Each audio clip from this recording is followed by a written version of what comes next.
बताइए कि final score Tripura में क्या लग रहा है? क्या 32 पर ही जीत डिक्लेयर कर रहे हैं या फिर इनको एक दो सीटों की और उम्मीद है मानिक शाह को? काउंटिंग का क्या परिस्थिति है? आनंद देखिए, बिल्कुल देखिए, अभी क्या है कि यहाँ पर कुछ सीटें हैं, उन पर बार बार ऊपर नीचे थोड़ा चल रहा है यहाँ पर। लेकिन मानिक शाह की अगर मैं बात करूँ तो टाउन बोरदोवली से वो चुनाव लड़ रहे थे और उनके खिलाफ जो बाकी उम्मीदवार थे वो दोनों उम्मीदवार भी अभी टीएमसी में या कांग्रेस में, लेकिन वो पहले सब कांग्रेस में ही रहे हैं। तो खुद आपके सीएम भी कांग्रेस से आए। लेकिन मौजूदा जो तस्वीर है वो कुछ ऐसी निकल के आती है कि करीब 33 सीटों पर बीजेपी को लीड है। यानी अब 33 पर लीड है। लीड अगर बढ़ती घटती भी है तो 31 तो बीजेपी मान के चल रही है। लेकिन कुछ सीटें अभी भी ऐसी हैं जहां पर मार्जिन कम है।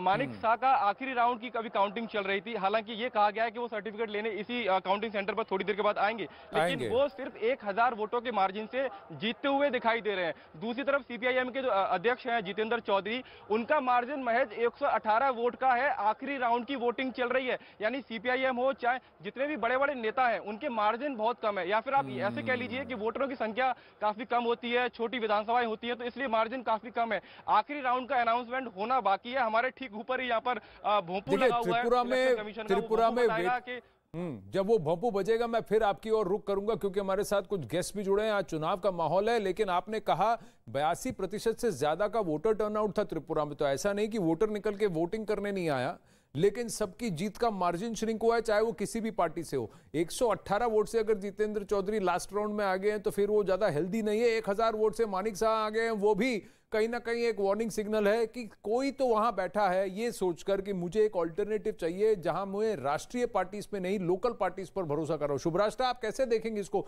जयदीप मजूमदार जी भी हमारे साथ हैं। नमस्ते के शर्मा जी। शुभराष्ट्र जी से बात करके मैं आपकी ओर रुख करता हूं। शुभराष्ट्र जी।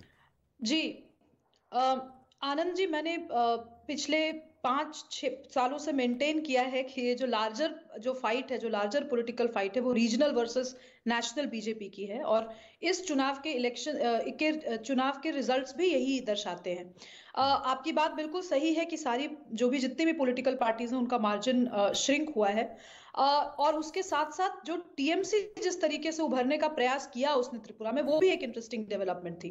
तो मुझे लगता है कि रीजनल इश्यूज पे फोकस करते हुए अगर चुनाव ना लड़े जाए और अगर ग्राउंड पे काम न किया जाए, सिर्फ अलायंसेस की बात अगर सोच करके नेशनल पॉलिटिकल पार्टीज बैठेंगी तो दिक्कत आएगी ही आएगी।